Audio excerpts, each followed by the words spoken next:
नारद जी ने कहा कि मुझे हरि रूप चाहिए, हरि का रूप चाहिए, आपका रूप चाहिए। हरि माने बंदर भी होता है, संस्कृत में हरि माने बंदर भी होता है। विष्णु जी ने कह दिया तथास्तु।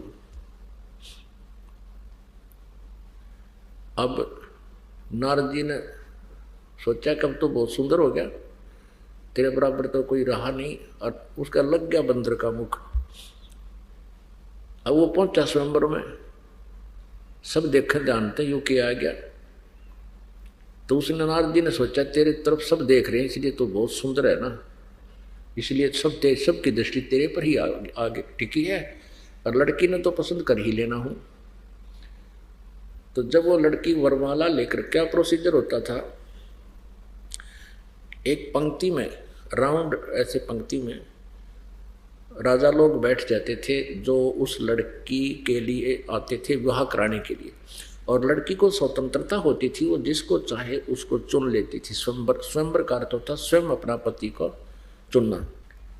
जब वो लड़की नारद मुनि जी के पास से आगे निकल गई तो उसने सोचा ये यूं के चाड़ा हो गया भाई, ये क्या चक्कर हो गया कि लड़की ने मुझे पसंद नहीं किया। तो उसने सोचा शायद ध्यान ना पड़ा होगा, उठ के पीछे के जाके, आगे खाली चेयर थी वहां फिर बैठ गया जच के, और नो कस गया सबसे आगे।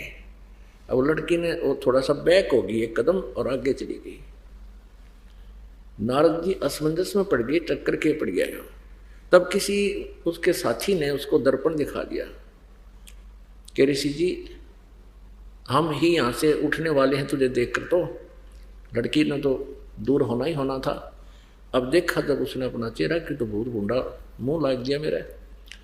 तब उसने बिना गिनती की गाड़ दी श्री विष्णु जी को, तेरा नाश हो तो सदा छल करता आया है, और तू जैसे आज मैं एक पत्नी स्त्री की वियोग में दुख पा रहा हूं, एक पूरा जीवन तू स्त्री के, अपनी पत्नी के वियोग में बिताएगा, और तेरी रक्षा भी मेरे जैसे मुख वाले ही करेंगे। अब कहने का भाव यह है कि श्री विष्णु जी को यो श्राप लग गया नारद जी का। विष्णु जी ने जन्म लिया इस शापवश राजा दशरथ के घर श्री रामचंद्र के रूप में। युवा हुए, युवा होते ही विवाह हुआ, विवाह होते ही कुछ दिन के बाद वनवास हुआ। वनवास में 2 ही वर्ष के बाद उसकी पत्नी का अपहरण हुआ।